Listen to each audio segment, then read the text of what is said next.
واستبق الباب وقدت قميصه من دبر وألف يا سيدها لدى الباب قالت ما جزاء من أراد بأهلك سوءا إلا أن يسجن أو عذاب أليم۔ اور دونوں دروازے کی طرف دوڑے اور اس عورت نے یوسف کا کرتا پیچھے کی طرف سے کھینچ کر پھاڑ ڈالا اور دروازے کے پاس ہی عورت کا شوہر دونوں کو مل گیا تو کہنے لگی جو شخص تیری بیوی کے ساتھ برا ارادہ کرے بس اس کی سزا یہی ہے کہ اسے قید کر دیا جائے یا اور کوئی دردناک سزا دی جائے۔ سیدنا یوسف علیہ السلام خود کو بچانے کے لیے دروازے کی طرف دوڑ پڑے تھے، یہ پیچھے دوڑی، دروازہ بند تھا۔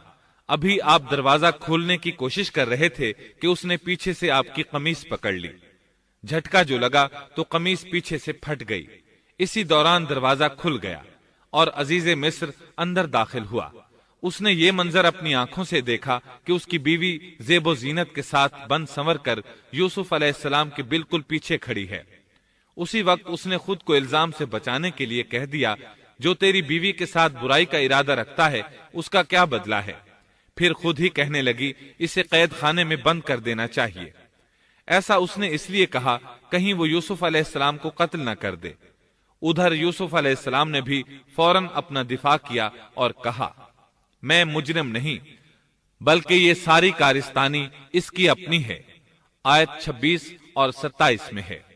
قال هي راودتني عن نفسي وشهد شاهد من أهلها إن كان قميصه قد من قبل فصدقت وهو من الكاذبين وَإِن كَانَ قَمِيصُهُ قُدَّ مِن دُبُرٍ فَكَذَبَتْ وَهُوَ مِنَ الصَّادِقِينَ۔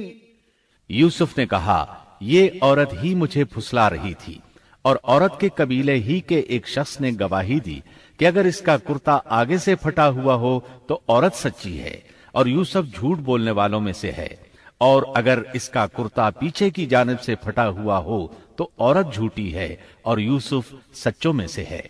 یہ گواہ کون تھا؟ اس بارے میں دو قسم کی روایات ہیں۔ پہلی روایت یہ ہے کہ وہ دودھ پیتا بچہ تھا، اس نے کہا کہ اس عورت نے بہکایا ہے اور یہ اللہ کا معجزہ تھا۔ دوسری روایت یہ ہے کہ عزیز مصر کے ساتھ اس کا چچا زاد تھا، اس نے کہا قمیص دیکھو کہاں سے پھٹی ہے، پیچھے سے پھٹی ہے تو یوسف سچے، اور آگے سے پھٹی ہے تو پھر وہ سچی ہے، یوسف جھوٹے ہیں۔ آیت نمبر 28 میں آتا ہے فَلَمَّا رَأَى قَمِيصَهُ قُدَّ مِن دُبُرٍ قَالَ إِنَّهُ مِن كَيْدِكُنَّ إِنَّ كَيْدَكُنَّ عَظِيمٌ۔ سو جب خاوند نے دیکھا کہ یوسف کا کرتا پیٹھ کی جانب سے پھٹا ہوا ہے تو صاف کہہ دیا کہ یہ تو عورتوں کی چال بازی ہے، بے شک تمہاری چال بازی بہت بڑی ہے۔ سید قطب کہتے ہیں عزیز مصر ان لوگوں میں سے تھا جن کے نزدیک شرف کی کوئی قیمت نہیں تھی، اگر اس میں غیرت ہوتی تو اس کا خون کھولتا، وہ عورت پر برہم ہوتا، لیکن اس نے غصے کے بغیر کہا۔ آیت 29 میں ہے یوسف اعرض عن هذا واستغفری لذنبک انکی کنت من الخاطئین۔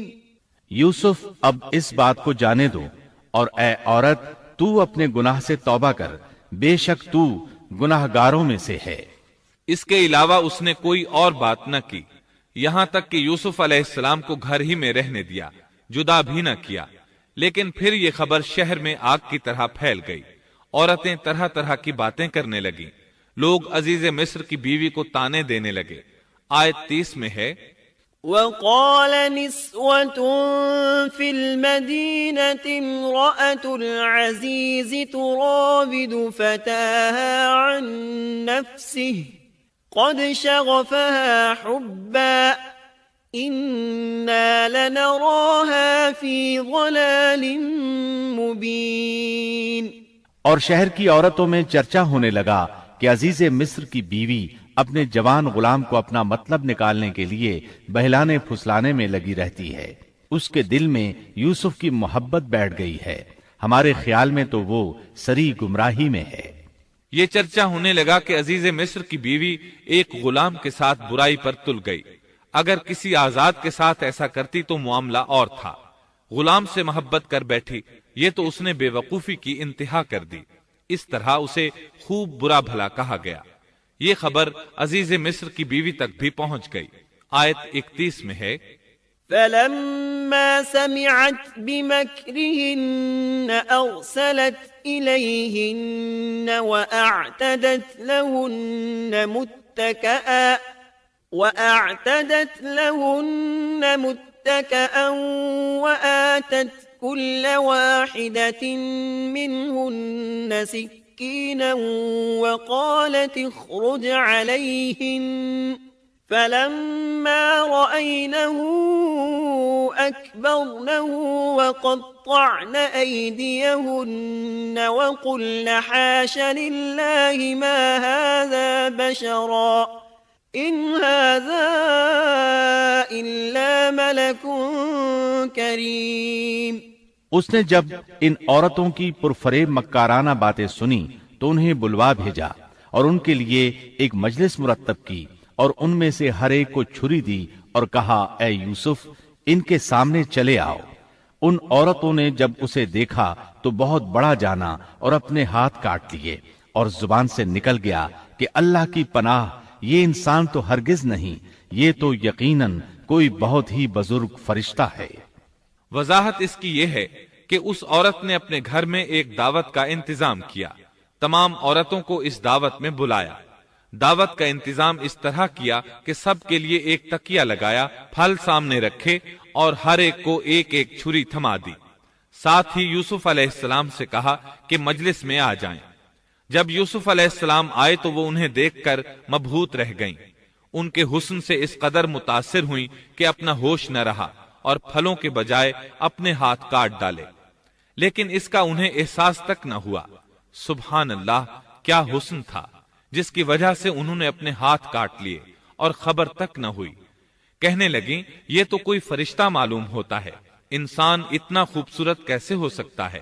آیت 32 میں ہے قالت فذلكن الذي لمتنني فيه وَلَقَدْ رَاوَدتُّهُ عَن نَّفْسِهِ فَاسْتَعْصَمَ وَلَئِن لَّمْ يَفْعَلْ مَا آمُرُهُ لَيُسْجَنَنَّ وَلَيَكُونًا مِّنَ الصَّاغِرِينَ۔ اس وقت عزیز مصر کی بیوی نے کہا، یہ ہے وہ جس کے بارے میں تم مجھے تانا دے رہی تھی، میں نے ہر چند اس سے اپنا مطلب حاصل کرنا چاہا، لیکن یہ بال بال بچا رہا، اور جو کچھ میں اس سے کہہ رہی ہوں اگر یہ نہ کرے گا تو یقیناً یہ قید کر دیا جائے گا، اور بے شک یہ بہت ہی بے عزت ہوگا۔ یہ آیت اس بات کی واضح دلیل ہے کہ یوسف علیہ السلام نے برائی کا ارادہ نہیں کیا تھا۔ پھر بات یہیں پر ختم نہیں ہو گئی، بلکہ تمام عورتیں یوسف علیہ السلام پر ٹوٹ پڑیں۔ ان میں سے ہر ایک کی خواہش تھی کہ یوسف علیہ السلام اس سے محبت کریں اور بے حیائی کا ارتکاب کریں۔ اپنی عزت اور شرف کو انہوں نے خاک میں ملا دیا۔ یوسف علیہ السلام کے حسن پر فریفتہ ہو گئیں۔ اس کیفیت کو دیکھ کر یوسف علیہ السلام نے اپنے رب سے دعا کی۔ آیت 33 اور 34 میں آتا ہے قال رب السجن احب الی مما يدعوننی الیہ وَإِلَّا تَصْرِفْ عَنِّي كَيْدَهُنَّ أَصْبُ إِلَيْهِنَّ وَأَكُن مِّنَ الْجَاهِلِينَ فَاسْتَجَابَ لَهُ رَبُّهُ فَصَرَفَ عَنْهُ كَيْدَهُنَّ إِنَّهُ هُوَ السَّمِيعُ الْعَلِيمُ۔ یوسف نے دعا کی کہ اے میرے پروردگار، جس بات کی طرف یہ عورتیں مجھے بلا رہی ہیں اس سے تو مجھے جیل خانہ بہت پسند ہے۔ اگر تو نے ان کا مکر و فریب مجھ سے دور نہ کیا تو میں تو ان کی طرف مائل ہو جاؤں گا اور بالکل نادانوں میں جا ملوں گا۔ اس سے ظاہر ہوا سب عورتیں یوسف علیہ السلام کو اپنی طرف متوجہ کر رہی تھیں۔ انہوں نے ہر طریقہ اختیار کیا، لیکن یوسف علیہ السلام نے کسی ایک کی طرف توجہ نہ دی۔ اللہ نے انہیں بچا لیا اور عورتوں کی چال کو ناکام بنا دیا۔ اس واقعے کی خبر بھی لوگوں میں پھیل گئی۔ عزیز مصر کی بیوی کو پتا چل گیا کہ یہ خبریں پورے شہر میں پھیل گئی ہیں اور لوگ اسے ہی قصوروار ٹھہرا رہے ہیں۔ تب وہ اپنے خاوند کے پاس گئی، اس سے کہا اب کیا کیا جائے؟ سب لوگ مجھے ہی الزام دے رہے ہیں، معاملہ بہت پھیل گیا ہے، اس بات کو دبانے کے لیے کچھ کرنا چاہیے۔ عزیز مصر نے کہا پھر کیا کیا جائے؟ آخر آپس میں مشورہ ہوا، دونوں اس پر متفق ہو گئے۔ ابن عباس رضی اللہ عنہما فرماتے ہیں انہوں نے یوسف علیہ السلام کو ایک گدھے پر سوار کیا اور ایک ڈھول والا ساتھ کر دیا اور یہ منادی کرائی کہ اس عبرانی غلام نے اپنی مالکہ کے ساتھ برائی کی کوشش کی ہے، لہٰذا اسے اس جرم کی پاداش میں جیل میں ڈالا جاتا ہے۔ گویا انہوں نے اپنے پر سے الزام ختم کرنے کا یہ منصوبہ سوچا۔ اس بارے میں اللہ آیت 35 میں فرماتے ہیں ثم بدا لهم من بعد ما رأوا الآيات ليسجننه حتى حين۔ پھر ان تمام نشانوں کے دیکھ لینے کے بعد بھی انہیں یہی مصلحت معلوم ہوئی کہ یوسف کو کچھ مدت کے لیے قید خانے میں رکھیں۔ انہوں نے یہ اس لیے کہا تاکہ یوسف علیہ السلام پر تہمت لگائی جا سکے۔ اس طرح یوسف علیہ السلام قید خانے میں آ گئے۔ ان کے ساتھ 2 نوجوان اور قید خانے میں بھیجے گئے تھے۔ کچھ دن ساتھ رہنے کے بعد وہ جان گئے کہ یوسف علیہ السلام نیک سیرت انسان ہیں، عبادت گزار نوجوان ہیں۔ ایک رات دونوں نوجوانوں نے خواب دیکھے۔ صبح ہوئی تو دونوں یوسف علیہ السلام کے پاس گئے اور اپنا اپنا خواب سنایا۔ قرآن کریم آیت 36 میں اس کو یوں بیان کرتا ہے قال احدهما انی ارانی اعصر خمرا وقال الآخر انی ارانی احمل فوق رأسی خبزا تأکل الطیر منه نبئنا بتأویلہ انا نراک من المحسنین۔ اس کے ساتھ ہی 2 اور جوان بھی جیل خانے میں داخل ہوئے۔ ان میں سے ایک نے کہا کہ میں نے خواب میں اپنے آپ کو شراب نچوڑتے دیکھا ہے، اور دوسرے نے کہا میں نے اپنے آپ کو دیکھا ہے کہ میں اپنے سر پر روٹی اٹھائے ہوئے ہوں جسے پرندے کھا رہے ہیں۔ ہمیں آپ اس کی تعبیر بتائیے، ہمیں تو آپ خوبیوں والے شخص دکھائی دیتے ہیں۔ قید خانے کے قیدی بھی جان چکے تھے کہ یوسف علیہ السلام نیک ہیں۔ آپ نے سوچا یہ دین کی دعوت دینے کا بہترین موقع ہے۔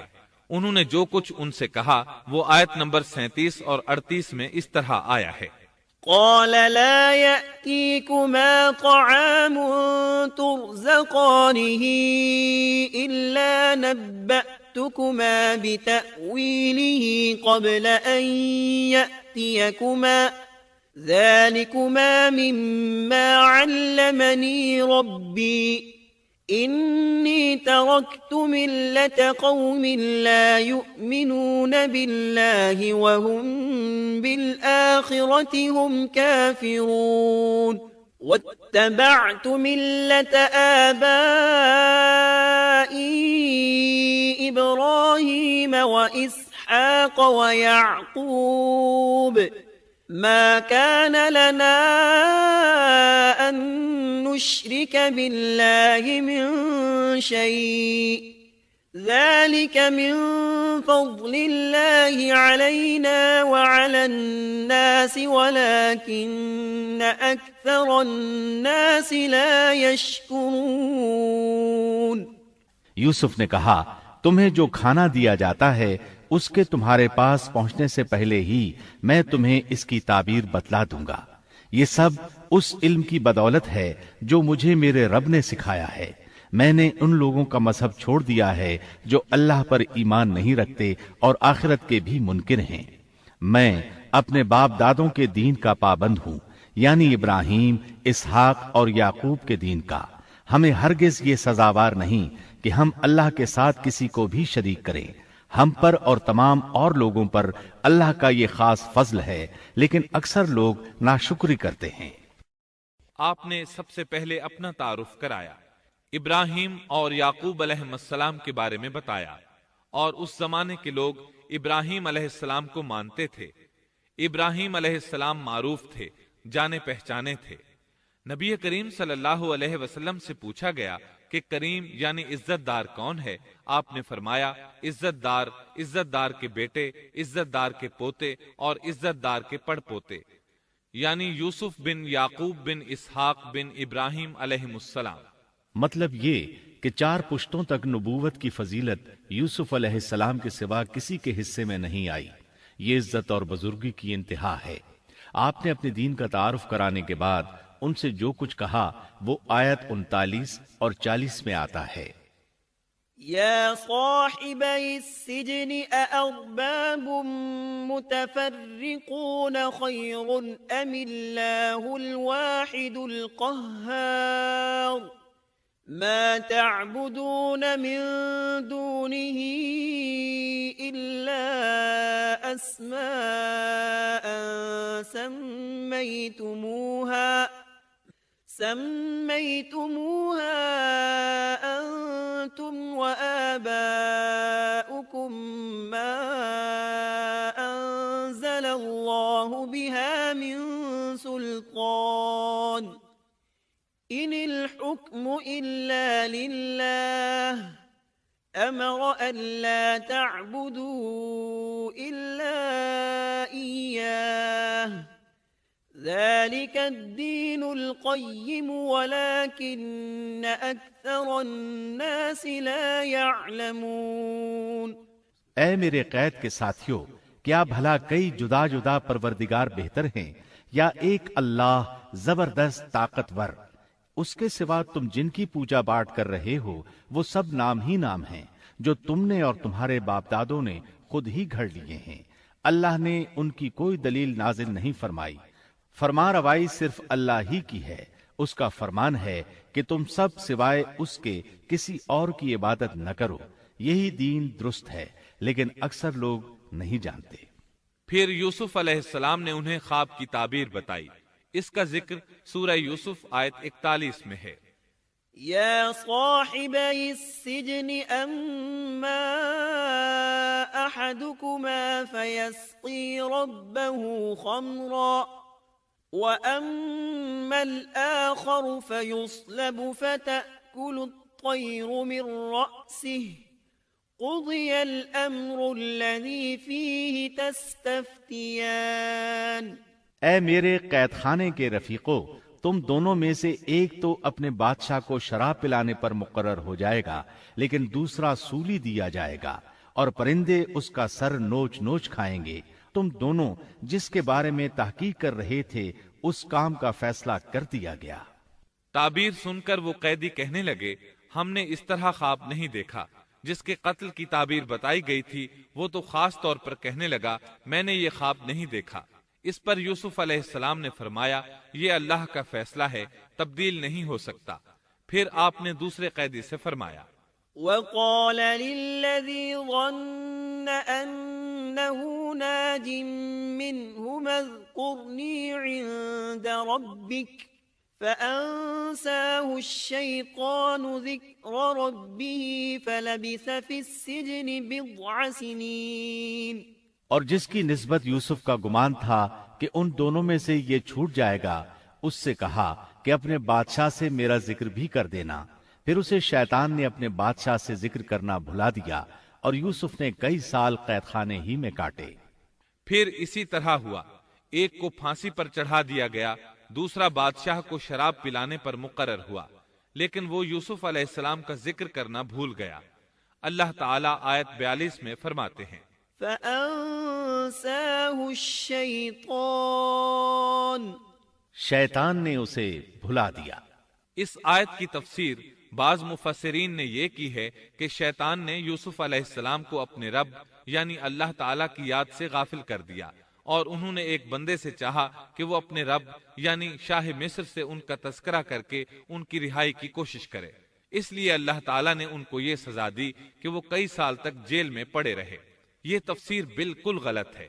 درست یہ ہے کہ فَأَنْسَاهُ کی ضمیر اس شخص کی طرف لوٹتی ہے جس کے متعلق یوسف علیہ السلام کا گمان تھا کہ وہ رہائی پانے والا ہے، اور اس آیت کے معنی یہ ہیں کہ شیطان نے اس شخص کو اپنے آقا سے یوسف علیہ السلام کا ذکر کرنا بھلا دیا، جیسا کہ علامہ ابن کثیر اور دیگر مفسرین نے اسی طرح کہا ہے۔ انس رضی اللہ عنہ سے مروی یہ روایت کہ اللہ تعالیٰ نے یوسف علیہ السلام کی طرف وحی کی کہ اے یوسف، تجھے تیرے بھائیوں سے کس نے نجات دی؟ فرمایا اے اللہ، آپ نے۔ اللہ نے پھر پوچھا یوسف، تجھے کنویں سے کس نے نکالا؟ انہوں نے جواب دیا اللہ، آپ نے۔ اللہ تعالیٰ نے پھر پوچھا یوسف، تجھے عورتوں سے کس نے بچایا؟ کہا اللہ، آپ نے۔ اب اللہ نے فرمایا پھر اب اللہ کے سوا کسی اور سے نجات کیوں طلب کرتے ہو؟ یہ روایت عقل اور نقل دونوں کے خلاف ہے، کیونکہ تکالیف و مصائب سے خلاصی کے لیے دنیاوی اسباب اختیار کرنا جائز ہے، جیسا کہ سورۃ المائدہ میں اللہ تعالیٰ فرماتے ہیں کہ نیکی اور تقوی کے کاموں میں ایک دوسرے کا تعاون کرو، اور یوسف علیہ السلام کا رہائی پانے والے شخص سے اپنی رہائی کے متعلق بادشاہ سے بات کرنے کو کہنا اس آیت کے عین مطابق ہے، اور ایسا کرنا توکل علی اللہ کے خلاف نہیں۔ لہذا مذکورہ بیان کردہ روایت جس طرح سند کے اعتبار سے کمزور ہے، اسی طرح مفہوم کے اعتبار سے بھی قرآن کے خلاف ہے۔ یوسف علیہ السلام قید خانے میں پڑے ہیں، کسی کو ان کی خبر تک نہیں۔ یہ ان کی ایک اور آزمائش تھی، کسی کو خبر ہو تو نکالے۔ آخر کچھ مدت بعد بادشاہ نے خواب دیکھا۔ وقال الملك إني أرى 7 بقرات سمان يأكلهن 7 عجاف و7 سنبلات خضر وأخر يابسات۔ بادشاہ نے کہا میں نے خواب میں دیکھا ہے کہ 7 موٹی تازی فربا گائیں ہیں جن کو 7 دبلی پتلی لاغر گائیں کھا رہی ہیں، اور 7 بالیاں ہیں ہری ہری اور دوسری 7 بالکل خشک۔ اس خواب نے بادشاہ کو پریشان کر دیا۔ اس نے کہا يا أيها الملأ أفتوني في رؤياي إن كنتم للرؤيا تعبرون قالوا أضغاث أحلام وما نحن بتأويل الأحلام بعالمين۔ اے درباریو، میرے اس خواب کی تعبیر بتلاؤ اگر تم خواب کی تعبیر دے سکتے ہو۔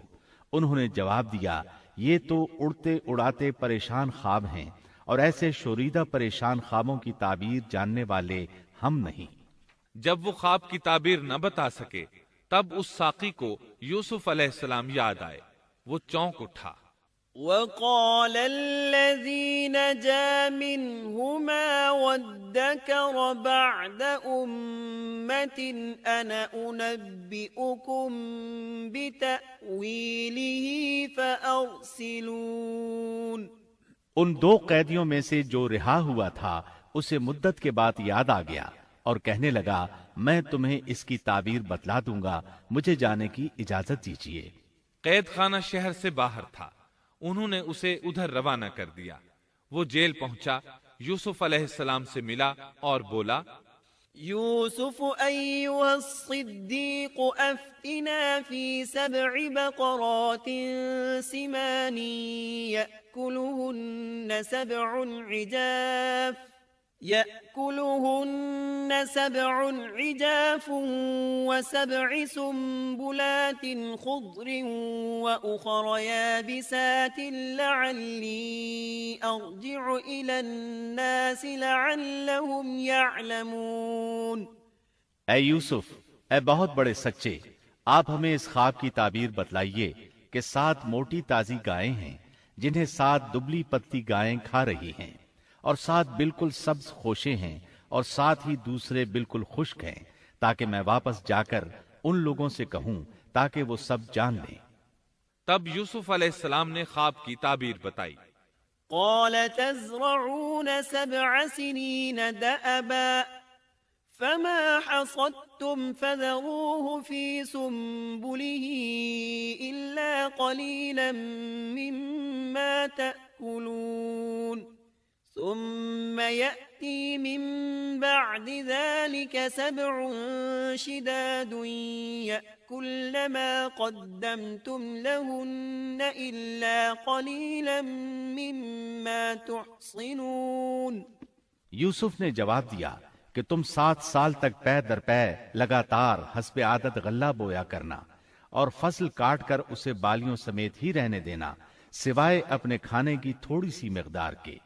اس کے بعد 7 سال نہایت سخت قحط کے آئیں گے، وہ اس غلے کو کھا جائیں گے جو تم نے ان کے لیے ذخیرہ رکھ چھوڑا تھا، سوائے اس تھوڑے سے غلے کے جو تم محفوظ کر کے رکھو گے۔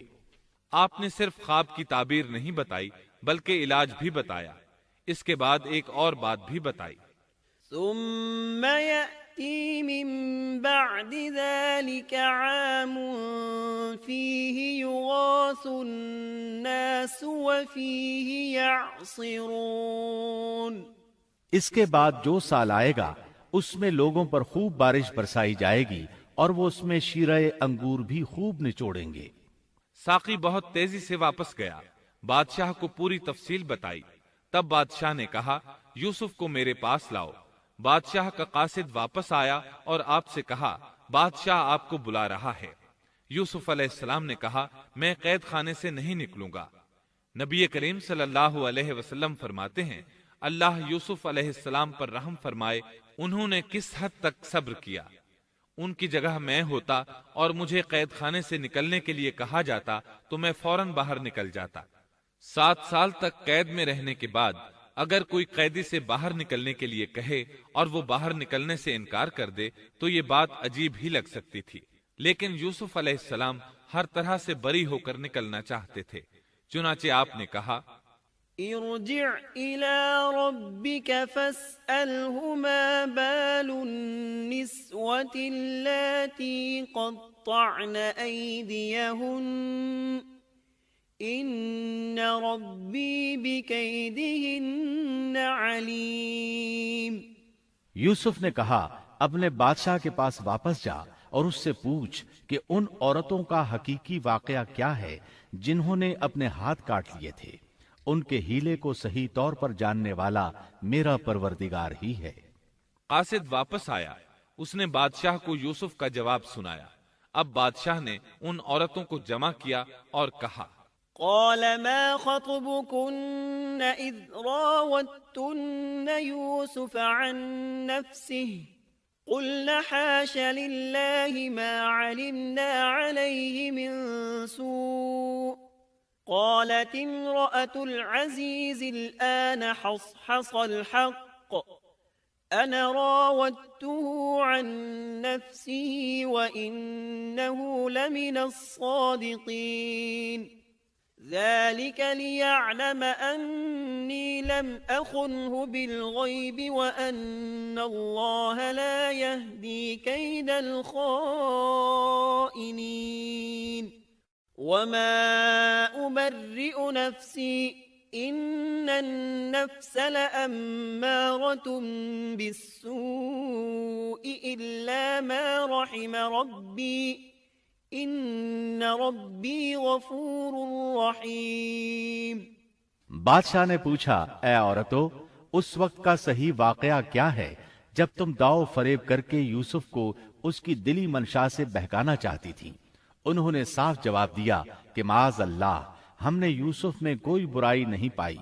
پھر تو عزیز مصر کی بیوی بھی بول اٹھی کہ اب تو حق سچ واضح ہو گیا ہے، میں نے ہی اسے ورغلایا تھا اس کے جی سے اور یقیناً وہ سچوں میں سے ہے۔ یوسف نے کہا یہ اس واسطے کہ عزیز مصر جان لے کہ میں نے اس کی پیٹھ پیچھے اس کی خیانت نہیں کی، اور یہ بھی کہ اللہ دغابازوں کے ہتھ کنڈے چلنے نہیں دیتا۔ میں اپنے نفس کی پاکیزگی بیان نہیں کرتا، بے شک نفس تو برائی پر ابھارنے والا ہی ہے، مگر یہ کہ میرا پروردگار ہی اپنا رحم کرے، یقیناً میرا پالنے والا، بڑی بخشش کرنے والا اور بہت مہربانی فرمانے والا ہے۔